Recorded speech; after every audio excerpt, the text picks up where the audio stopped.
होता है।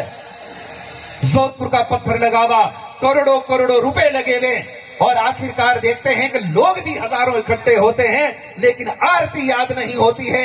उस मंदिर का क्या करोगे? क्या संस्कृति को बचाने में सफल हो जाओगे? आज एक दुर्भाग्य की बात और निवेदन करें हम, जब कभी भी मंदिर बनता है तो लोग कहते हैं कि इस पर ईंडा कौन चढ़ाएगा, प्रतिष्ठा कौन करेगा। तब तक एक व्यक्ति और आता है, वो कहता है कि मेरी तरफ से मंदिर में एक मशीन भेंट। और मशीन कौन सी? नगाड़े वाली।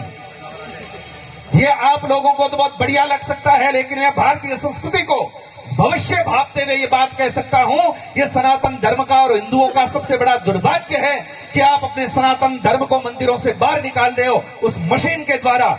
मशीन जाती है, बस एक खटका गिराया और वो धड़ाधड़ शुरू हो जाता है। उसमें कितना नुकसान हुआ पता है? झालर बजाने वाला चला गया, नगाड़ा बजाने वाला चला गया, घंटी बजाने वाला चला गया।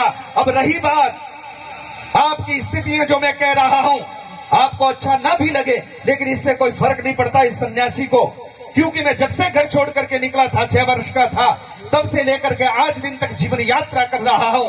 इसमें बिल्कुल बेझिझक कह रहा हूं, और जिसको चुभती है तब भी चुभे। कई बार लोग कहते हैं कि महाराज जी आप ऐसी बात क्यों कह रहे हो, किसी को चुभ जाएगी। मैंने कहा जब तक पैर में कांटा नहीं लगेगा तब तक आदमी अपने पैर को देखेगा भी नहीं कि चुभा क्या है। थोड़ा चुभेगा तो टंटोलेगा।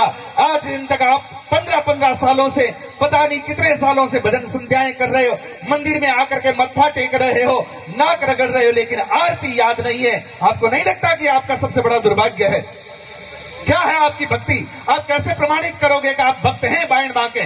आपको जब कोई मंत्र याद नहीं, जब आपको आरती याद नहीं, आपको प्रणाम करना आपको याद नहीं है। आज कोई प्रणाम करता है तो कैसे करता? यूं करता है। इसका मतलब क्या होता है? क्या करोगे आप?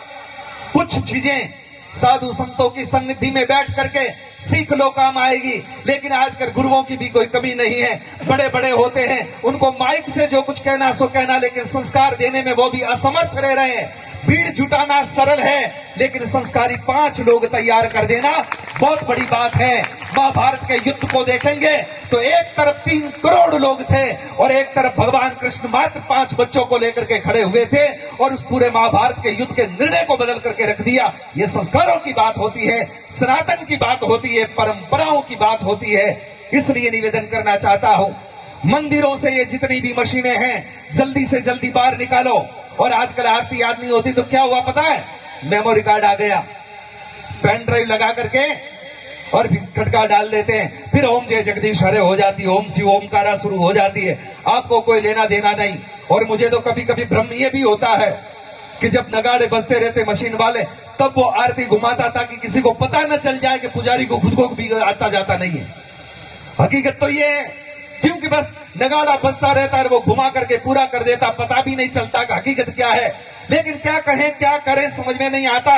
जितने मंदिर बन रहे हैं, जितने मठ बन रहे हैं, मुझे नहीं लगता है कि सुधार केंद्र है, मुझे लगता है कि नशे की फैक्ट्रियां खोल रहे हो। जितने भी भारतवर्ष में कहीं पर भी जाकर के देखता हूं, बड़े बड़े मंदिर होते हैं, वहां पर हर आदमी वहां बैठा क्या करता है? या तो हथेली चाटेगा या फिर गोचे चूसेगा। इससे ज्यादा हमने कुछ नहीं देखा है। ये दुर्भाग्य है सनातन धर्म का। इसलिए ये बातें आंखों से देखी हुई कह रहा हूं। आपको बुरा लगे तो सुधरने का प्रयत्न करना, ताकि सनातन धर्म अपने पैरों पे खड़ा हो सके, वरना एक समय ऐसा आ जाएगा कि इसको पूरा विकलांग कर डालोगे तुम।